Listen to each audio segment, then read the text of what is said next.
Love journey அதான் ஸ்கூல்ல நாங்க ஒன்னா படிச்சோம். எனக்கு அவங்கள 6th இருந்து தெரியும். ஒரு பாயிண்ட்டுக்கு மேல எனக்கு அவங்கள ரொம்ப பிடிச்சது, லவ் பண்ண ஆரம்பிச்சிட்டேன். அப்படிதான் ப்ரப்போஸ் பண்ணேன், நோ சொன்னாங்க. அதுக்கப்புறம் ஆமா சார், ஆமா ஸ்கூல்லே. என்ன சார் திருமண பரிசாவா? திருமண பரிசா அவங்களுக்கு பர்சனலா சில விஷயங்கள் வாங்கி கொடுத்தேன். அது எங்களுக்குள்ள இருக்க ஒரு சின்ன விஷயங்கள், அது மட்டும் பண்ணேன், அவ்வளவுதான். அதை ரொம்ப நாள் வெளியே சொல்ல முடியாது, பட் ரொம்ப நாள் ஆசை அவங்களுக்கு சில விஷயங்கள் இருந்துச்சு, அதெல்லாம் பண்ணோம், அவ்வளவுதான். அடுத்த படத்துக்கு முந்தி உங்க பேபி ரிலீஸ் இல்ல சார், தெரியல சார், அதெல்லாம் இன்னும் பிளான் பண்ணல சார். ப்ரொடியூசர் கொடுத்த கார்ல எங்க ஃபர்ஸ்ட் போனீங்க? ப்ரொடியூசர் கொடுத்த கார்லயா? நாங்க வந்து ஃபர்ஸ்ட்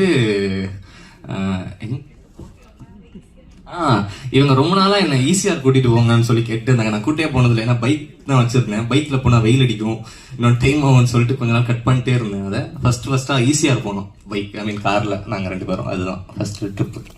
நீங்க எடுக்க அடுத்த படத்துக்கு ஹீரோ யாரா இருப்பா? ஏன்னா 100 கோடி வசூல், விஜய், அஜித் அந்த மாதிரி போவாங்க. நீங்க யாரை தேடுங்க? இல்ல சார், கொஞ்சம் ஆப்பர்ச்சுனிட்டிஸ் வந்திருக்கு. அந்த கதை முடிச்சுட்டு அதுக்கு கரெக்டா இருக்கிற மாதிரி பண்றதா பிளான். இன்னும் அதையும் யாருன்னு கேட்கும். தெரியல சார். ஓகே, நன்றி, வணக்கம்.